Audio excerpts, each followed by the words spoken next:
Welcome, everybody, to the Just Add Bourbon podcast. I'm Jimmy Don Kerr. And I'm J.D. Darren. And it is another beautiful Sunday evening here in the hills of Eastern Kentucky. And J.D., feels good to be back, man, after a week off. I kind of missed you. I don't know that in my life I ever thought I would say that I would miss J.D. Dameron. But I actually missed having this conversation with you this past Sunday.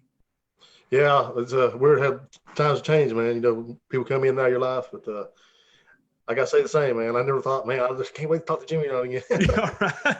I know. I thought, man, because I actually took the whole gear. I took all the gear with me. I took my computer. I took the camera. I took the microphone. I took everything. And I thought, man, just in case, get down there and I can do something, but it didn't work out for me. The kids kept us busy every single night and we had a good time. So I thought, well, before I get into that, everybody, if you're watching, of course, share this. We want this to get out to as many people as we possibly can. Comment. We want you guys to comment while JD and I are doing this show. The last show we did, JD, we had a ton of people actually get involved in the conversation, and it made it a heck of a lot more fun, man. I said it was cool to get everybody involved. Yeah, I like that feedback too, man. One thing I didn't even tell you yet, I just now remembered you because you reminded me. I know where the couch questions have been coming from. Oh, where? I figured out. So one of our buddies, one of our mutual friends, shared our podcast into a couch for sale. And so those guys were coming in like asking we had couches for sale. So with that in mind, I think it's hilarious. So please, if you're in some crazy groups out there on Facebook, share this in those groups and have them people come ask us questions. I think it's that's funny, man. Because I really it happened 2 or 3 times. Is this where the couch for sale? And then JD just roasted the cat the last time we got together and did this. So that's a lot of fun. That it's a sport for JD. See, people come in if they troll on us, we'll just let JD go at them. So, but anyway, no, get in here, comment, share, like, do all those things. I know JD and I both have been studying, how to use social media to help grow your brand and those things. And one of the things I figured out, JD, from the algorithm standpoint is you need comments, you need shares, you need, activity on all your posts. So guys, if you'll do that for us, we'd sure appreciate it. Also, go to our YouTube page and subscribe. JD, we had offered a giveaway another $100 if we could get some YouTube subscribers, and I think we got 6. Yeah, so I ain't giving $100 away for 6 subscribers. So if you're watching, go to the YouTube page and subscribe. I'll even say this, JD, if we can hit 500, we'll give away another $100. That sound good? I'm down with it. Yeah, absolutely. And then, of course, obviously, Brad's not here. He's actually traveling himself. I'd say he's on the road right now, coming back from his trip. So anyway, JD, I went to Panama City last week, with the family on vacation. And I hadn't been to Panama City since college, like college spring break, like somewhere between 96 and 98. There was a time there where we hit like Daytona and Panama City and all that. But when we were actually driving into the condo that we stayed, we passed this old bar or club. It's called Club La Vela. And sadly, it has shut down. And one of the great experiences of my young life actually occurred at Club La Vela. And do you remember this? I don't know if because I'm a little bit older than you. You graduated with Tiff, right? My sister. Yeah. Okay. So do you remember like back in the day when MTV actually showed music videos? They had MTV Spring Break. Like it was this big thing all week, MTV Spring Break. You remember that? Oh, yeah, absolutely. Yeah. Okay. So I do. I was a 14-year-old kid. So I was there in Panama City while MTV was there. And they were at Club La Vela, and I watched the Stone Temple Pilots play. Okay. At Club La Vela in a swimming pool. And if you remember, it was awesome, man. It was, back then, that was the stuff. There were girls everywhere. Maybe alcohol might have been flowing a little bit. I don't know. It's been 20 plus years ago. But when we drove by, and Amy and I both laughed because she'd been to Panama City too. And I come this close to trying to sneak in just to check it out, you know. You got to check it out, man. Yeah, just I mean, to reminisce, but yeah, it was shut down. I was sad to see that, but we had a good trip, man. It was a lot of fun. First time we ever let the kids take somebody with them, and I was joking with Amy. I said it was like being newlyweds again because they were kind of doing their thing. Amy and I actually got to hang out and talk to each other, and so we had a good time. So I saw that you had went to Devil's Bathtub. Yeah. I wanted to ask you about that because that's something I've always wanted to do too. Was it cool? Listen, man. So first off, we had plans to go into like Destin or Panama or somewhere, from Miramar Beach, somewhere. Anyway, what happened was I was supposed to start a job last week, and I ended up with that being up in the air, I didn't want to get caught, at the beach. I had to get paperwork filled out and all this stuff. Anyway, so we ended up canceling that trip, and I was like, man, what can we do different? Like everybody goes to the beach, everybody goes to doing the same things over and over again. I thought, man, I'd like to do something with my kids, not just, be there while they go do their own thing. So I thought, what can we do? Like, what's fun? And I remember somebody a few years ago, I can't even remember who, had went to the Devil's Bathtub, and I thought I would want to check it out then. So I come up with that idea to go to the Devil's Bathtub. So it's actually, the Devil's Bathtub is not in Big Stone Gap, Virginia, but that's where we stayed at. And we stayed a couple nights. And, it's a trip. From here, you can drive there, experience the hiking trail in the bathtub, and come home. But we just want to get away for a couple of days with the kids. And, of course, Chase didn't go with me because he's 18 and I'm not cool no more. So, but I took the youngest two, and my niece went with us, and we had a really good time, man. It was like I would definitely tell anybody to go check it out, man. Like you're gonna have a good time. What is it exactly? I mean, so do you hike and then you go to this place and it's a body of water that's actually warm? I mean, like what is it? It is not warm. Absolutely not. No. In that water, he would go out. It's cold. So you just hike, man. It's a trail, and you go beside the creek for a little while, and you go back and forth across the creek, and then you find a spot in the creek. There's a big water hole, man. And do you see the video of me? Yeah. Swinging in it, but I've got a lot of flack over, by the way. But the Devil's Bathtub is actually, man, it's not very big at all, but it's really deep. I mean, it's about, I'm gonna say 12 foot deep, 9 foot deep, something like that. But I jumped off the side of the ledge every side, did cannonball into it. The people was like, "Oh my god!" But I don't care. Right. We had a good time, man. We swung out into the water, and Haley was the first one to do it. She got over there. She got nervous. She was hanging onto the swing, and she wouldn't go. I was like, "Hey, go, start recording." And so then I pushed her in. Yeah. And then Cole and Savannah went. My niece. Then I went. Man, I was scared to death though. I was afraid. I'm a big boy. I was afraid that rope was going to break on me. So I sure. Crazy. We recorded my first attempt, and I did look crazy because I was like trying to or if I fail, I could brace myself or something. But yeah, it was a good time, man. I would definitely tell anybody if you get a chance to check it out, definitely check it out. So you could do it in a day trip, right? You could run up there. I'll definitely be going back for sure. Well, that's cool because that is something I've always kind of wanted to do. And when I saw that you did that, I couldn't wait to talk to you. And I was like, how was it? Because, I'm always looking for something to do with the kids, like you said, where everybody's present. The phones get sat down, and you're together, and you can go to Natural Bridge and hike and do that. And there's some cool places to eat there. And then I'd heard about Devil's Bathtub, and I thought, man, that'll be cool. That's something I wouldn't care to do myself. Yeah, it was cool, man. Like, you don't have to worry about being on the phone because you're hiking and there's no service.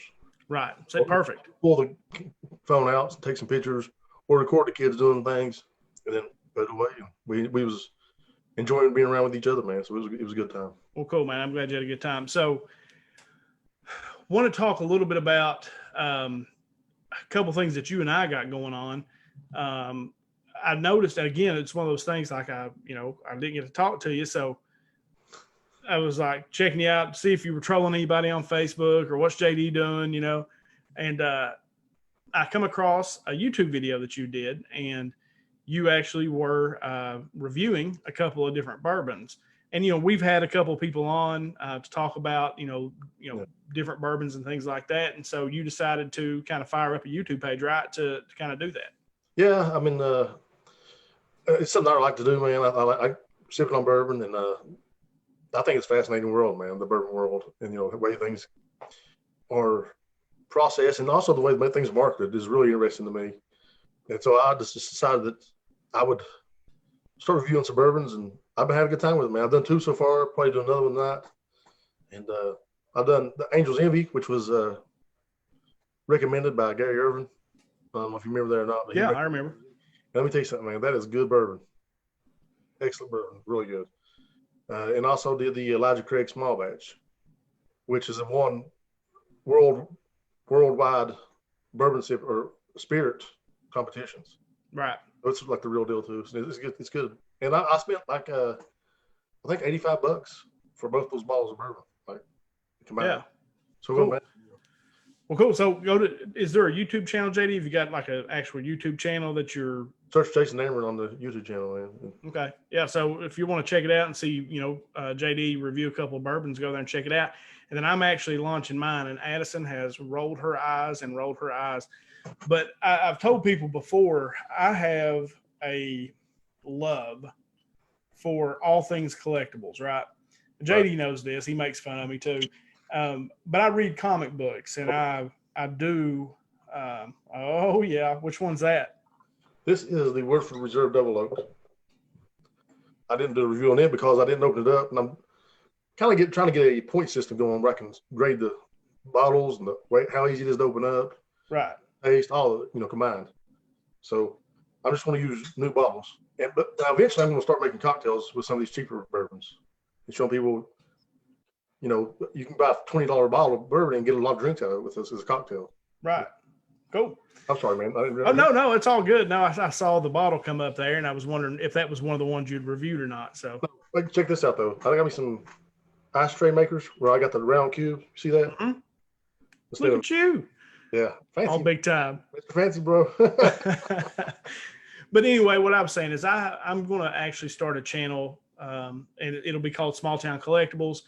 And I always tell people growing up, my Uncle Tony always traded at the flea market. He was a coal miner, and he got laid off so many times, and he just always traded. My dad always told me he's the only person he ever saw that could take a nickel and make $10 out of it. He was like that. If you've ever watched American Pickers, yeah, my Uncle Tony was just like Mike Wolf.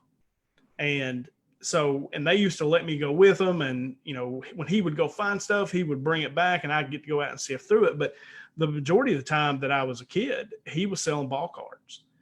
And so I developed like this love hanging out with him, and I love it. And he would trade comic books, just whatever. And then he would let me read them before he'd sell. I don't know. It was just my whole life. I grew up doing that.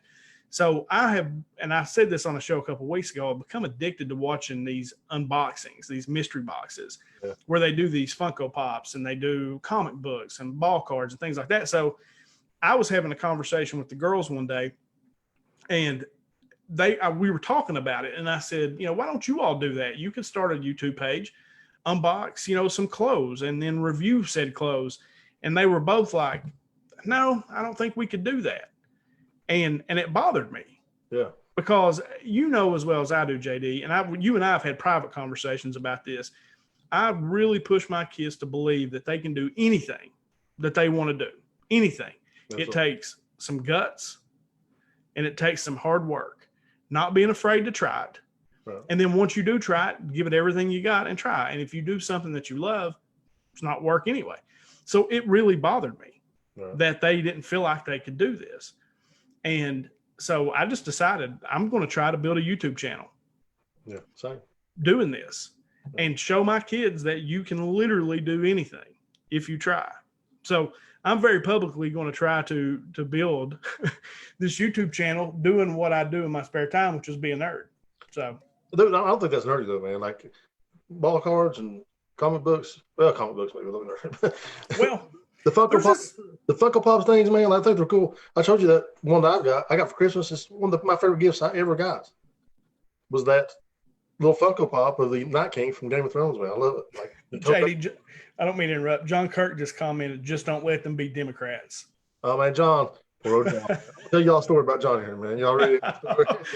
I'm ready. Bring it on, John. John's talking a little trash, JD. Go ahead. All right, man. So I like John. John's my boy. Like, I really like John. I met John a few years ago. We was doing the alumni football game against Belfry or whatever. And John come out, and I like John. I always did. Well, as soon as I met him, I knew I was gonna like him. You know what I'm saying? So so the other day, one of my friends puts on her Facebook like a picture of herself or something, and John goes, "Oh, hot," or something like that. So I messaged her. I said, "Did John Kirk just message you?" He said, "No." I was like, "Because I'm the master. That's how I know." That's because I know people. So, believe it or not, I don't think things went great. That me and her hung out Friday night, and he walked in. And we friends, she's one of my best friends. Right. But it got awkward pretty quick. That's funny. But it's all good, man. I still love you, John. And Democrats, bro. That's where it's at. So something I want to talk about, JD, and we'll kind of get into the, kind of meat of what we're going to discuss this evening. I wore a mask yesterday for the first time, and I did not like it at all. Was that right? I did not like it. And the reason why, a couple things, and it's funny how your attitude about things change depending on what you're doing or your surroundings. So I've said on here a bunch of times that I didn't want to wear a mask, and I wasn't going to wear a mask. I just won't go in anywhere where they require you to wear a mask. I'm not going to raise a bunch of, cane about it. I'm just not going to go in. Right. Because my world's fairly limited, right? I go to work. I'm pretty much there by myself most of the time. During quarantine, we were using Zoom and doing all the different things that we've learned to do during the quarantine. But being in Florida, and then every day you're reading these spikes, right? You're getting the spike in cases. And I was down there in the hotbed of where the biggest spikes are. Yeah. Not necessarily Panama City per se, but Florida in general. Yeah. So, coming home, I told Amy, I said, look, the reason that I'm not at JD's house right now doing this show is because I didn't want to go over there and expose JD just in case. No. Because I'm actually going to go get tested tomorrow, for COVID and make sure that I didn't pick it up while I was out of town. Now, I don't think I did. I'm not, symptomatic, nothing like that. And really, when you're on the beach, you're social distance, you're far apart. In the restaurants, though, man, honestly, being down there, you'd have never known there was a pandemic. It was wide open. Nobody, it was weird because, some places you would go in, there'd be a mask. You'd have to wear a mask to go in. I didn't go in. Right. Amy and the girls would put on their masks. They were shopping anyway. I didn't want to go in anyway. So they were shopping. They would go in. But 99.9% of the places we went, the people in the stores were wearing masks, but nobody else around was. Nobody. Right. In the restaurant, same thing. The staff would be wearing a mask. Nobody in the restaurant that was waiting, nothing, nobody. So coming home, I told Amy, I said, look, Brashear has mandated it now. I think that was it. And then people lost their minds. I still don't get that, JD, and that's something we can discuss. I don't necessarily get, and anybody that's watching, if you want to comment on this is something I would really like some discussion on, is what your all's thoughts are on having to wear a mask. What do you think about Brashear mandating it? So coming home, I just told Amy, I said, look, I haven't seen my mom. I stopped and picked my dog up, and I told Mom, I said, look, until I go get tested and I know I'm good, we're not coming around. Because my mom does have some, underlying issues with her lungs. Sure. And my entire point of view about masks changed because I was in Florida where it's prevalent, and I had been here in Eastern Kentucky where it's not so much, and I just wasn't wearing a mask. I was like, nope, there's nobody around us that's got it. I'm not wearing a mask. Till I go down to Florida, I'm down there where everybody and their brother, apparently is getting it. I think Florida just set a record today or yesterday for like 15,000 cases or 17,000 cases in a day. So we come back, we had to stop at a gas station in Kentucky. I put that mask on. And it was the most uncomfortable thing I've ever put on. You're talking about wearing my nose, like it just itching my nose. It was just wearing me out. So, I guess, if the governor mandates it, And Jason Rundle just commented the mandate got overruled by a Scott County judge. And I saw that. Daniel Cameron had sent that out. And I don't know if that held up or not, because it was really just saying that Bashir had violated the law. He just didn't follow the letter of the law by the executive order. So, JD, what do you think about the mask? Like the outrage, the whole thing. So let me start with Bashir, because you've known me pretty good. I mean, this last year we've got to know each other pretty good, and I've said this over and over again. I don't like overreach of executive power. I don't have a problem with the mandate to wear a mask. What I have a problem with is him not going through the direct channels to get it done. We have rules and regulations set up. There's a way to go about doing it. We have a state and a house where these legislation bodies help us determine what's best for our state. I don't mind wearing a mask. I wear a mask, but I don't like being mandated by a single person to do it. I think that's overreach, in my opinion. I don't think it's your personal choice. Jason Reynolds, but I don't mind wearing a mask, but it's my choice. I'm not going to let the government tell me what to do. I disagree with that wholeheartedly, because you're not affecting you. You're not the one. You don't wear a mask to protect you. You wear a mask to protect other people from you. And so you don't have the right or you don't have the choice. You shouldn't have the right or the choice to infect somebody else with a deadly virus. I could live with myself if I thought I gave somebody a virus and killed them, and not even knowing I had the virus. You know what I'm saying? I just wouldn't. That wouldn't sit right with me. So I disagree with that wholeheartedly. I don't get the outrage still yet. I don't think it's a mind control device. I don't think it's the one world order trying to seep through. I think I think if a Republican governor would have done this, all the Republicans would have been on board with it. I think if a Democrat governor done it, all the Democrats are going to be on board with it. And don't you think that's sad, JD, that it's that way? It's silly is what it is. Good government doesn't matter if you're R or D, man. Good common sense doesn't matter. Those party things don't matter. We're talking about protecting people's lives here. I know we see these numbers. We see 130,000 people dead. We see, all this. Those are people. Those are families. Those are fathers. Those are sons. Those are mothers. Those are sisters. We see numbers. And so, my uncle is in the hospital with it right now in Tennessee, and he's getting transferred to Nashville. And I know, John Kirk, I see your message here says, how deadly is it really? I don't know. I mean, I know it's not percentage-wise, it's not really deadly, right? But if that percentage is your uncle, then it takes on a different meaning. If that's your mom, it takes on a different meaning. So it's very serious, in my opinion. So John Kirk also asked if we think it's real.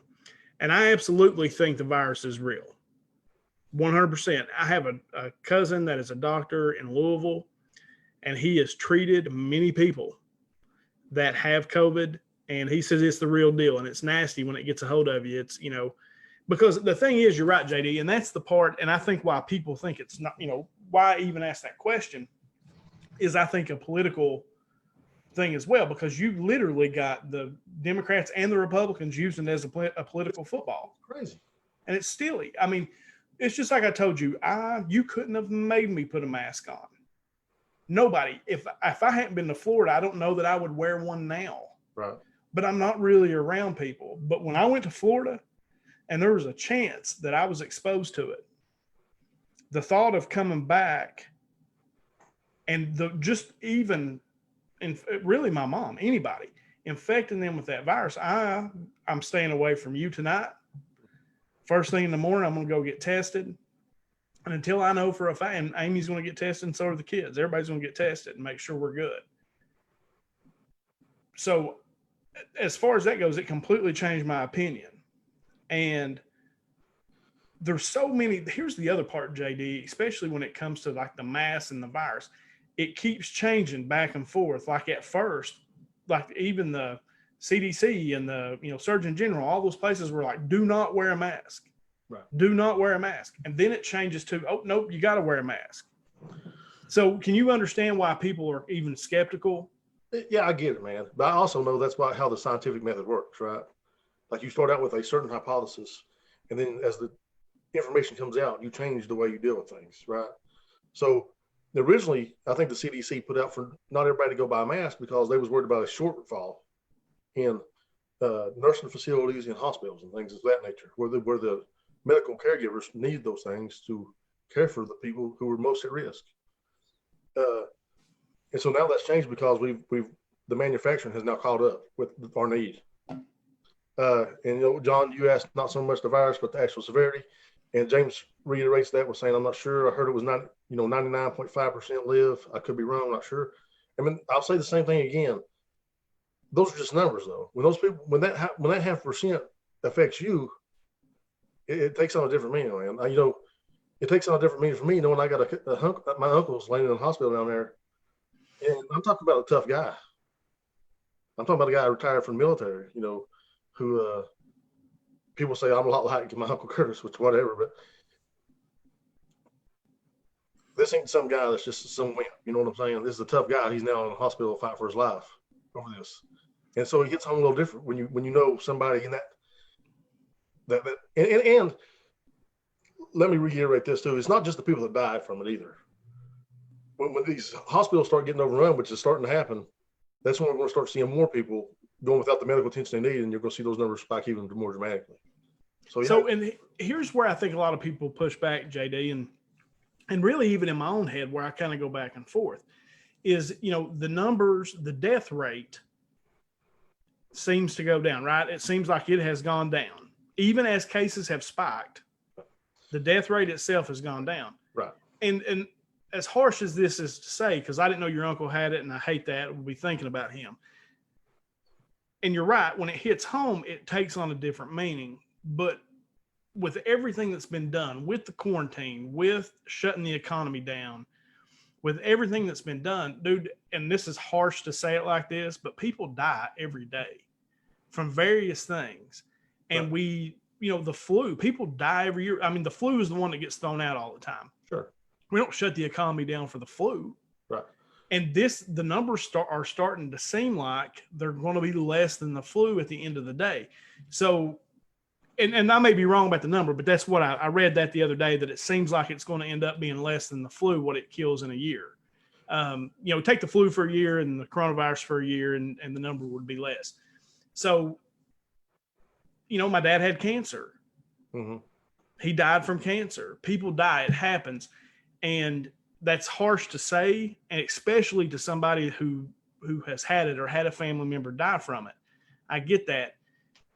But do you see what I'm saying? Why people are pushing back, or why they feel like it? Like these questions that were getting answered, like Jason Rundle says, we quarantined it didn't work. We aren't going to stop the virus. I believe most people will get it at some point in time, no matter what precautions you take. Yeah, but that's not happening in other countries, though. That's just not true. Because what other countries did was the government subsidized everybody's work and everybody stayed home. They said, here, even the countries that had a bigger population than this paid everybody to stay home, just like they was working. They paid the companies just like they was making money. And now they're all back to work.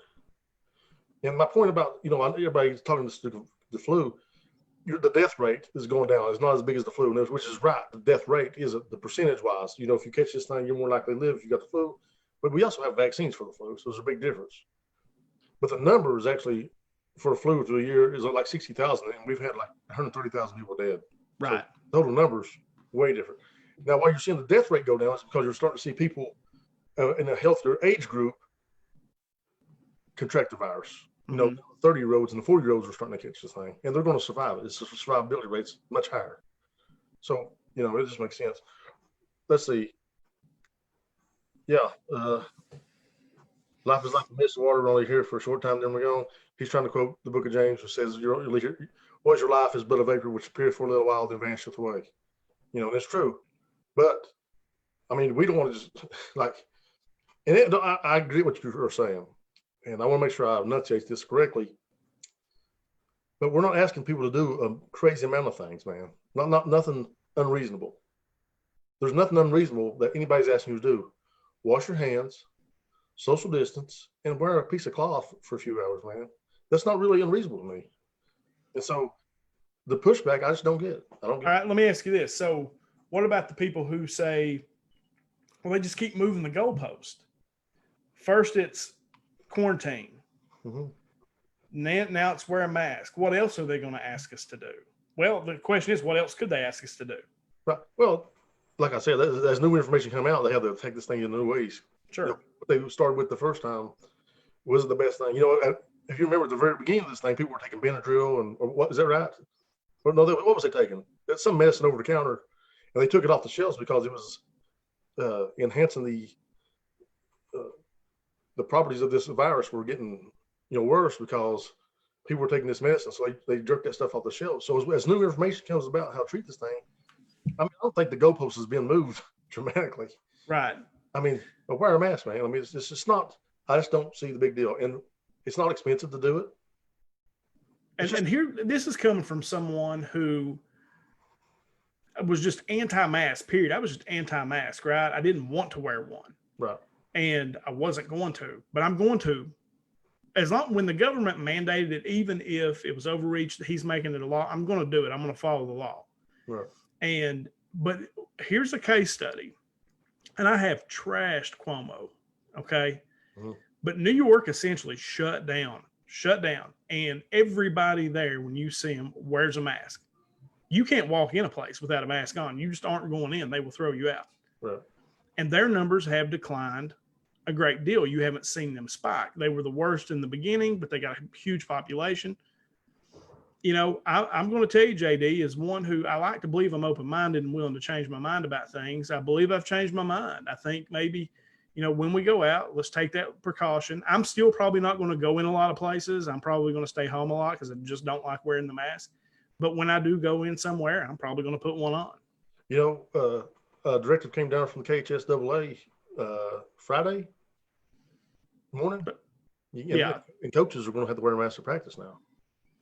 So man. No time I practice. It's not going to be cool out there with a mask on. But if it keeps those kids safe, then you best believe I'm going to do it. It's not going to be any safer. I'm not going to be any safer for wearing that mask. But what if I give a kid on that football team that virus and he's fine, but his grandma dies? Right. No, I can't live with myself for that. And people were wanting their economy open back up, and I totally get it because I do too. We all do. I want to see my community flourish. I want to see the state flourish. I want to see these businesses flourish. I want, Tommy Maynard over here, I want that car lot to be full of people. I want people to come in small town workers. So I'm going to wear a mask so we can get back to that normalcy as quickly as possible. And that's something I heard too, JD, over the weekend was like, look, and Brashear said it, and I said it, you talking about dangling the carrot, and it may have worked for me too, subconsciously. He said, look, if you want to have football this year, if you want to go watch the Cats play football, or do you want to watch the Cats play basketball, wear a mask. If you don't, and maybe subconsciously that clicked for me too. So I think if everybody just kind of got on board, and like I said, if you don't want to wear a mask, I get it. And I don't like being, Kenny Tackett just said, JD, and he's so right. Kenny Tackett said, people getting upset about getting told what to do, I don't get. Hell, I'm married. I'm used to doing what I'm told. A mask is inconvenient, but not a big deal in my opinion. Amen, Kenny. I'm used to being told what to do as well. I'm used to being told, but it's my mom now, Yeah. So I actually put a post on Facebook earlier this week that said, I don't get the outrage about people wearing a mask. We have to pay taxes, fine. We got to put a seatbelt on, great. Have to wear a mask. How dare you? What an overreach of your government control. It's like, what? That's the one you're going to kick back on? Yeah. Because to me, a seatbelt, if I'm in a car by myself, a seatbelt is a lot more invasive on my, what I want to do than that mask is really. Yeah, I literally just went to Zip Zone up the road here to get a can of chew. Yeah. I put on a mask when I went in. Yeah. And a month ago, JD, when we talked about this, I was adamant.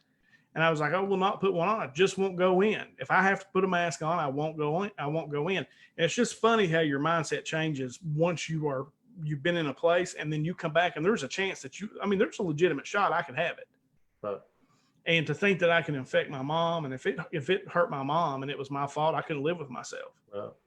And so, really, I've changed my whole thought process. I'm going to wear a mask when I go into a public place from now on. Like I said, I probably won't go into a lot of public places. I will drive through. I will do what I can. I'll have my groceries delivered outside. Sure. But Amy is getting me one. Like, I've got a couple of loan closings tomorrow. I'm going to wear a mask while I do them, so till I know. I want to address this. Jason Rhodes now made a comment. Said, wear a mask, but you can still get it by surface touching. They aren't even sanitizing shopping cart. My goodness, shopping carts anymore. We call those buggies around here. But anyway. Yeah, Rundle, those are buggies. So that's true. Like, and I had a Facebook discussion with somebody too. She was like, I'm not going to wear a mask because you can still get this, that, and the other.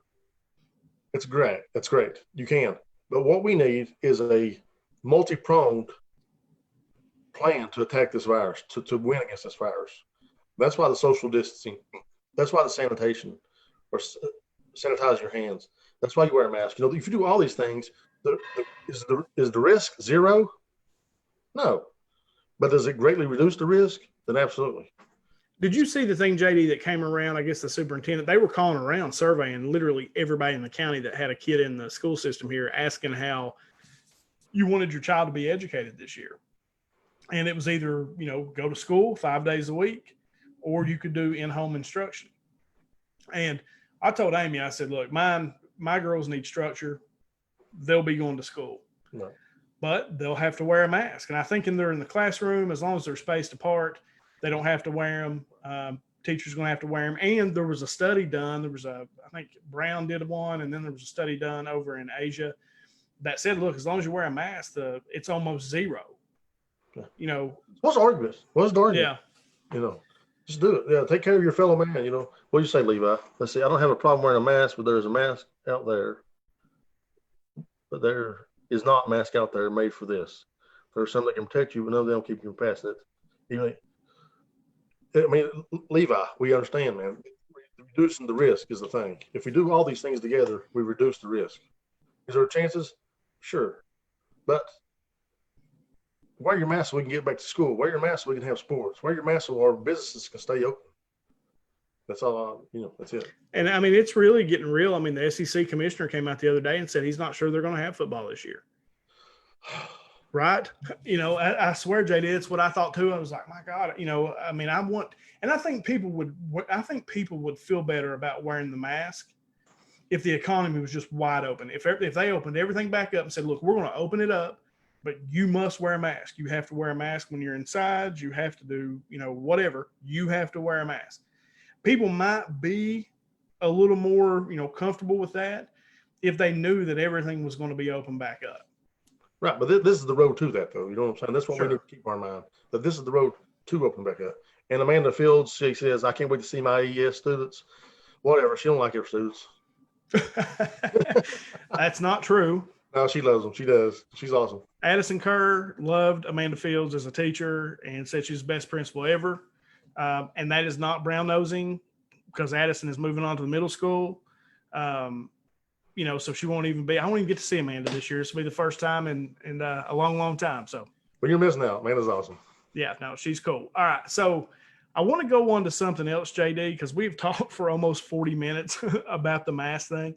Yeah. So, and we'll finish up the show with this topic. I just got threatened, by the way. Oh yeah, she did. Hey, I'll help you, Amanda. It's fine.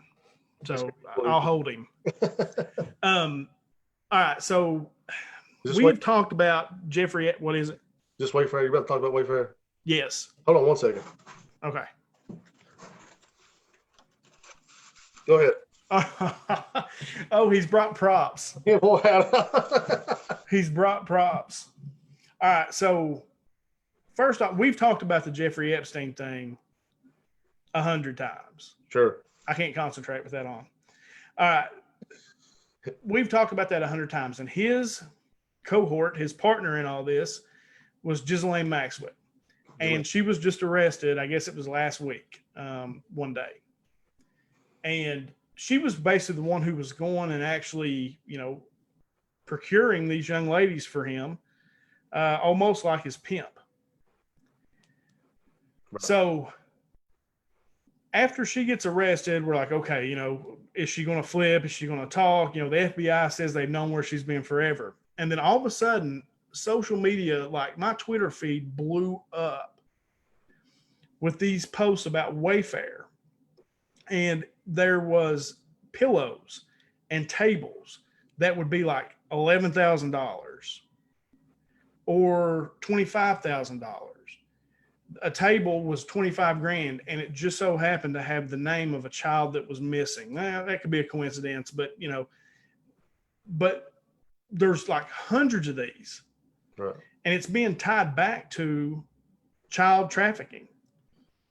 And then I saw later that there was an eBay post, similar, Amazon, similar, things that cost $50 normally that were $11,000-$12,000. And then it was basically a BS response from Wayfair in concerning this. So my question to you, JD, with the tinfoil hat on, is could this be tied to human trafficking and child trafficking?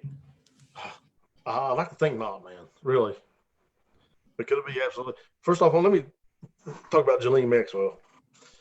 How long do you think she lives? You think she makes it through this? No. She but I'll be honest, Prince Andrew has been around a lot longer than I thought he would already. But they've got Maxwell in custody now, and from what I hear, and I don't know how reliable these sources are, obviously, that she's going to sing like a canary. She's going to give up the goods. That she has videotapes of prominent U.S. politicians having sex with minors, celebrities having sex with minors, and I don't care where they're from. I don't care what color they are, and I don't care what political party they're with. If they've got the goods on them, I hope they get everything that's coming to them.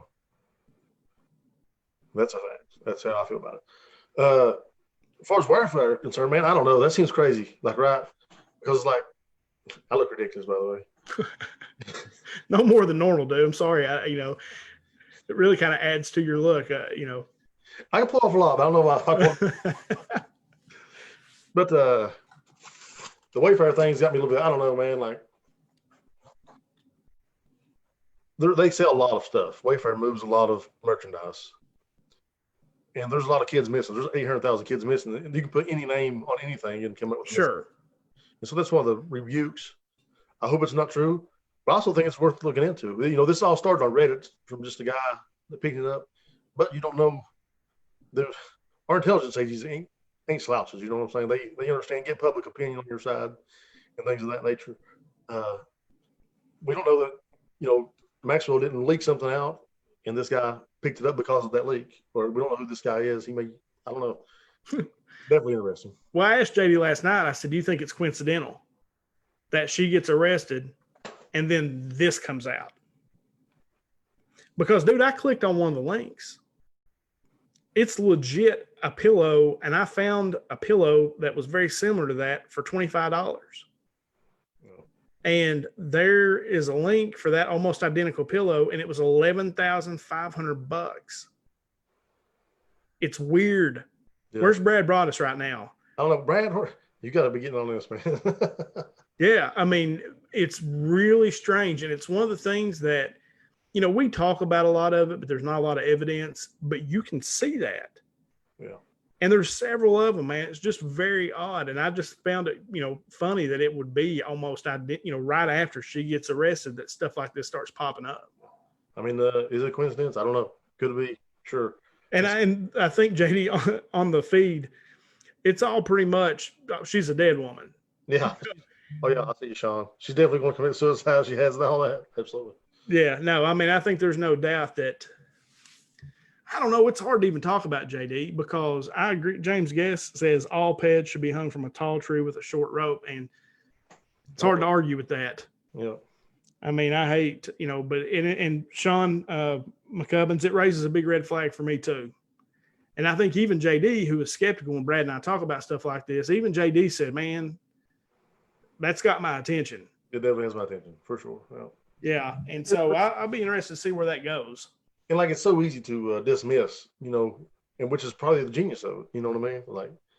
That's I don't know how long has the business been going on. I would like to go back to Wayfair's history and see, and track down where they've shipped some of these cabinets or these pillows or stuff like that. Now Wayfair's pulled a lot of those ads down, obviously, but they're saying because the description didn't give a accurate description of what the product actually was, because it's, this is an industrial strength cabinet. What? I never even seen a $12,000 cabinet. Dude, most of them were pillows. Yeah. What kind of pillow? I mean, is clouds in there? That I don't know. I mean, it's just, it makes no sense. And I believe that I believe there's going to be something come out of this, and I hope that they can protect her better than they did Epstein, and that she sings like a canary and brings down that whole thing. Yeah, for sure. So I know one thing I wanted to ask you about, and we'll kind of slide over to this because I know you'll have strong opinions about it, is about Trump pardoning Roger Stone. Well, I think it's classic Trump. He's taking care of the guys taking care of him, right? I think it's classic president. Well, I don't think every president has, Obama. I think it was Obama, maybe Bush, that the guy that was a spy that they pardoned, they basically ratted out a spy, and they ended up pardoning him. Was it Scooter Levy or somebody like that? I don't know if it was Obama or Bush, but I think they all pardoned. And we had this talk about Bevan, the pardons that he was doing. I knew it was coming when they first prosecuted. So Jason Reynolds says Obama and Clinton both have done it. Oh, they've all done it. Yeah, but why are you leaving out Bush, man? Oh, Bush, Reagan, that's like everybody. That's playing politics right there. I mean, everybody's done it. They've all done it. But the thing with Trump is, man, like he continually, if somebody disagrees with him in this cabinet, they're fired. If they testify to Congress, they're fired. If they take care of me, I take care of them. Like that shady business. I just don't like that. You think he's going to? But now, JD, you got to be fair. They all do it, and they're all taking care of each other. You can't just lay that on Trump. Do you think Michael Cohen's going to get a pardon? Oh no, for sure he's not. Absolutely not. Yeah, and it's not because he did something worse than. But the next Democrat president that comes in that hated Trump will probably pardon him. That's not okay though. Just because they've done it in the past doesn't. I agree 100%. What I'm saying though is laying that on Trump like that is not fair either, because they all do it. Yeah, they all have to do it. I agree with that. And they let guys out of jail all the time. Let's say Obama did it and Clinton did it. You skipped one, man. You know what I'm saying? Like, well, I didn't say that. No, but Rundle said that, yeah. But no, in that case, and Rundle, I have to agree with JD there. You're playing politics. Because Reagan did it, Bush did it, Bush Jr. did it. They've all done it, and they've all let sketchy people out because they were their pals, or they took care of them at some point. That's how it always has worked. And I thought, but I was interested when I saw that. So I bet JD's head's about to explode. What about the Kanye 2020? What's that about? What do you think that's about? Like, you think he actually wants to be president? No. Can I be honest? Absolutely. He likes Trump. He's trying to steal the black vote from Biden. He's trying to steal the black vote from Biden. Yeah, you can say that. I mean, that's what I think. I think too. Absolutely. I don't think it's going to work though. I think everybody sees right through it. Yeah. I mean, I saw that and I was like, "Are you kidding me?" So, how are you feeling right now about the election? If it was tomorrow, who do you think will win? Trump. Do you really? Yeah. Yeah. It's a mirror image of what happened against Clinton. It's a mirror image. Yeah. And Biden, I think Biden, a lot of people are really frustrated with Trump. But I think if he can get past all this, COVID-19 stuff, and I think because he showed up with a mask on, JD. Yeah. We're only 6 months in. Yeah. He showed up with a mask on. And and this is my opinion on that too. Okay. Is he's wearing a mask because he knows. I think he knows that in order to get the economy cranked back up to where it was, we've got to get past this pandemic stuff. And the spikes have got to stop. All that stuff has to stop. But that's been the same. It took him since February to get this? I don't disagree with that. I think in his mind, I don't think it was as serious. And I think in a lot of people, just like reading our feed here, a lot of people, because we haven't seen it here in Eastern Kentucky. We haven't seen the numbers like New York and places like that. Even my cousin in Louisville said, "Look, man, this is a nasty thing." Right. If people get it, it's nasty. And so we haven't seen it, but I think there's a lot of people out there in a lot of places who are going to vote for Trump that haven't seen it either, who think it's BS. And if Trump finally, Trump puts the mask on, right? Took him 6 months to do it. But I think he realizes too, I think strategically it's smart on his part because he's going to say, okay, I'm going to wear the mask. I want everybody to wear the mask. Gets everybody calmed down. If the spikes stop, maybe the economy gets opened up completely, and then boom, man, the economy takes off right in time for the election. Him getting to debate Biden, and I think he wins again. Yeah, I mean, do we want a leader though, man? Like the 6 months late, how many people could have been saved had he put a mask on so many months ago? We don't know, dude. Know. I mean, I get, but our leaders got to lead, man. You can't show up 6 months late, right? For that kind of leadership. That's not leadership. But nobody knew what to do, JD. That's the thing. Nobody knew what to do. I mean, Jimmy Don, okay, maybe not February, but March, in April, in May, we didn't know. We did know. The reporters, dude, they were telling people. We just talked about it. They were telling people not to wear a mask. February, they were, but not in May. They wasn't. And in May, the reporters in the room with him were wearing a mask, right? But nobody had made it mandatory until like the last 3 weeks. Right. But no state. That's what I'm saying is it's now becoming mandatory. And now he's wearing a mask because he's saying, okay, yeah, I agree. We need to wear the mask. But nobody had made that mask thing mandatory until the last 2 weeks. Right. You're exactly right. But he's the guy who should have been leading the way on this. He's the leader. He's the guy everybody's looking to. The buck stops with who? That guy, with Trump. Mm-hmm. And that's just plain and simple. We don't need a guy that's going to be 6 months late to this issue. We need the guy that's going to be out in front of this issue. I mean, I just, look, it's easy to say that, but I can look at every governor in most of the states. I can look at Republican and Democrat governors who fumbled this up. In New York, you had more deaths than anywhere because they were sending people into nursing homes with this stuff, killing the people that were the most susceptible. And that was a Democrat. They didn't know. Nobody knew. And like I said, again, it's one of those things where it's easy. And, you made the comment to Rundle about, that's political. If we're trying to have a real conversation, you and I, about this, what you just said is political. It's not about politics, man. It's not about party. It's about the person. It's not about him being a Republican or a Democrat. Yeah. Him being him. No matter, regardless of party.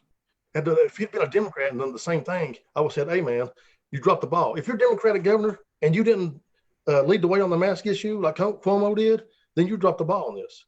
If you didn't lead the way like the way Bashir did, you dropped the ball on this. I don't care about your Democratic Party. I don't care about your Republican Party. I'm caring about what you're doing as a leader. Mm-hmm. Leadership, not somebody who's stuck in your way, going to dig in no matter what, and not listen to people who are the experts. The experts have been saying for a couple of months now that masks are a good thing. I know the Facebook scientists don't like that, but that's just the fact of the matter. And we need guys that are going to do what the experts say to do. You don't know. I'm not. If an epidemiologist showed up and showed you how to do your job, you'd say, get out, shut up. You don't know what you're talking about. Right. And Rundle makes a good point here. He says they also said it would die down with the summer heat. They just don't know. They don't know.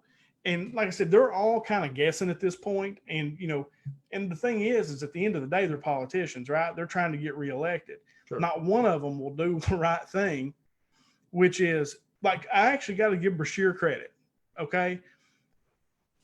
I didn't vote for him. Probably won't vote for him this next time just because of other issues. But on this particular issue, he come out and said, I don't care what happens. People need to wear a mask, and I'm mandating it. And I actually respect that because he's right. It will probably get him beat because he is in a state where it's primarily Republican. It will get him beat, but he did it anyway. And I kind of respect that. Yeah. That's the kind of that's what leadership looks like. That's good leadership. That is good leadership, man. And like I said, has Trump been perfect? Absolutely not. I mean, he has made a lot of missteps, but so did Cuomo in New York. So did, you know what I'm saying? Everybody has. Nobody knew what to do. Right. But once we figured out what to do, we should have been doing this. I mean, I think that's happening. And honestly, JD, I think it's happening right now. But it's not like 2 weeks ago we figured out the masks were a good idea. We've known this for a couple of months. We've known it for a few months. I mean, people look, all these, there's a lot of people who are Republicans that think Trump's the greatest thing since sliced bread, and that's fine. So when he puts on a mask, they're going to say, oh, well, I guess mask ain't so bad. Because that's the president, man. That is what's going to happen. Huh? That is what's going to happen. Absolutely what's going to happen. Mm-hmm. So we've done it 2 months ago, man. There's been a lot more people, a lot more aunts and uncles and cousins and brothers and sisters still walking around. That's the way I feel about it. Yeah. Good discussion. I like that one. That's not political. That's not a political thing, man. That's just good who the person is. No, I agree, man. And I mean, it's one of those, it's almost like it's a comedy of errors. It has been all the way around. And it's interesting to find out. I think we figured out a lot, man, that we do definitely need to get some of our manufacturing back in this country. We're trying to get stuff from China. Our medicine comes from China. How crazy is that? That we get our medicine from China? That stuff needs to be manufactured here. We need to start. And, even Biden right now, I read a thing the other day where Biden's talking about, hey, we need to bring manufacturing back to the U.S. And he's right. Yeah, I agree. He's absolutely right. And, I don't know. Interesting discussion, though. I mean, at both of those discussions, all that stuff was good. We didn't even plan on really getting into the whole Trump thing, but that was a good discussion. And once again, let's see, Josh Horn, JD says, I just find it funny that our state AG can fire back at Andy with lawsuits, but he can't bring justice for Brianna Taylor. That's legit. It's legit. Hey, John, legit. I can't believe you're signing with the Republican. It blows my mind. I can't believe it. What is it? John Kirk's acting like you're beating me 2-0 on the argument. It's like, I can't be signing with you. Well, even right now, JD, like my air conditioner up here, this is another crazy thing. We get down to Florida, Amy's air conditioner goes out in her car. Oh my gosh. Yeah. And they tried to screw me. Like they were going to charge me $2,800. What? They told me that 2 things were down. I called Pops. Shout out to Pop Chevrolet in Prestonsburg. Go over there and buy a car. The service manager there. The service manager there actually told me, said, look, dude, that shouldn't cost more than $1,700. So he ended up calling them, and they ended up lowering their price, to $1,700. And so my air conditioner upstairs, where I'm sitting right now, went out right before we left. Oh, gosh. It was supposed to be fixed while I was gone. Shout out House Heating and Cooling. They can't get the part. They couldn't fix it while I was gone because they can't get the part. I send stuff on eBay. It took 3 weeks for something to go like 2 states over. It's crazy. Right. But the fact of not what I was talking about, the fact of we figured out during COVID and quarantine that we've got to get the majority of our manufacturing back here, especially the important stuff. Yeah, I agree with that, man. Like, there's no reason for it. Those are good American jobs that, could be here where we need them. Yeah. Absolutely. So cool, man. Anything else you want to talk about, JD? Can we talk on the Brianna Taylor thing for a minute, man? Yeah, fire away. Yeah. Because we didn't really got to speak on that. I'd like to. Yeah. I think it's important. I feel like it's getting lost in all this shuffle with all the things that's going on. Sure. So you don't know that Brianna Taylor dated a guy that the Louisville Police Department was trying to get a search warrant on, and no-knock search warrant on. They ended up knocking her door down in the middle of the night, coming in, shooting her dead. One of the things I've been seeing on Facebook a lot is if you don't do anything wrong, the cops will leave you alone. No, I really wish somebody would tell Brianna Taylor's family that. You know what I mean? Like a lady was laying down in her bed at night. She gets a no-knock search warrant knocked on her door or kick her door down. The surviving guy that was in the house, who was Brianna Taylor's current boyfriend, says they didn't even announce themselves. When they come in and kick the door down, and he shot back. What would you do? I'd fire away. If it's a no-knock warrant. I mean, those guys, it was a no-knock warrant. That should be illegal anyway. Yeah, I totally agree. So we need to do something different, man, than what we're doing with that. And I think no-knock warrants are a good start. No, and Josh is right. And that's one, like I actually like Cameron, met him a couple of times. Really nice guy, really smart. I'm okay with what he did with Brashear as far as, because I think Brashear overstepped what he was doing. He just didn't go about it the right way. I don't think what he did was wrong. I think that the way that he did it's incorrect, and he needs to be called on that. I agree with that. Yeah, and it needs to be fixed. But he needs to get off his ass and do something about this Brianna Taylor thing. Absolutely. Because that ain't right. Daniel Cameron you're talking about? Yes. Yeah, AG, yeah. Yeah, because, look, basically they get a no-knock warrant because they think maybe there's somebody there that they're after. They kick the door in. Somebody kicks my door in, dude. They're getting fired at. Absolutely. John Kirk says he don't believe it was racist. Nobody said it was racist, man. Mm-mm. It got nothing to do with race. It Nope. has to do with aggressive police policies that are terrible. That's what it has to do with. No. I agree with that 100%. And it's not, and they're, I know John, his dad, obviously he's the sheriff here. Great sheriff. No, it's not. And we've got a bunch of great cops here. But in that particular case, what happened there is a shame. And it's a travesty that this girl's asleep and a stray bullet hits her. And they like emptied, I don't know how many shots. It's some insane number. I think she actually got hit 8 times or something like that. Yeah. Hallway, but she died, In the middle of a gunfight, you're going to slam the pen, I guess.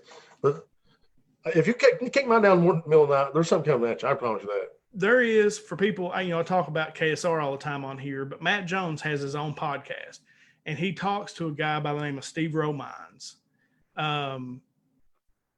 What did Randall say? She was not in bed. They actually woke up and put clothes on. She was shot in the hallway. She was shot in the hallway. I just said that. Yeah, she was. Okay, when they showed up. Yeah, she was. Yeah. So, but there's a really good. Matt does an interview with Steve Romines, and he's like some bigwig attorney, like the attorney in Louisville. And he's talking about it, and he goes into a lot of detail. And if you haven't listened to it, JD, and obviously for the people listening, that's something that you should check out if you want some good information on that particular case. I guess about that, man. John says you didn't make it, but the media has. I don't think the media made that about a Black Lives Matter thing, man. I think the media is making that. I know Charles Booker has been one of the main people out protesting that case, trying to get no warrants to be no more, man. Trying to get them knocked away, and I think it's the right thing. We just keep talking here. You can tell JD and I didn't get to talk last week. What about the whole defund the police movement? Like I saw out there in Seattle, like they're actually pushing to take 50% of the budget. And here's my pushback on that. And I'll see if you agree or disagree. All right. Like I am for the demilitarization of the police. I'm for more community policing where the cops get out and they get to know the people that they're policing. Sure. I'm more for that, but I'm also for more training. I heard Jocko talk on Rogan the other day that they should be spending 25% of their time training, learning how to de-escalate. And, I don't know that defunding, I think maybe moving the money around a little bit into more training and things like that is the way to go, but not to defund the police, man. What are you going to do if there are no police? Who are you going to come after? Who are you going to call? We talked about this before a little bit, but we'll go deeper into it. It's a clunky motto, defund the police. Anybody wants to defund the police and get rid of the police force, they're crazy. They've lost their mind. Don't talk to that person no more. Because the police are a very essential part of a civilized society. I think we all would agree with that, right? Hopefully.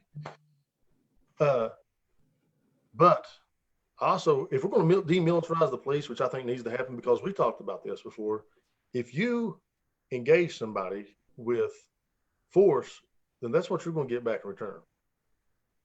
Do we need more training? Yeah, maybe. What we need is better training. We need better. And I agree with that. No, we don't need.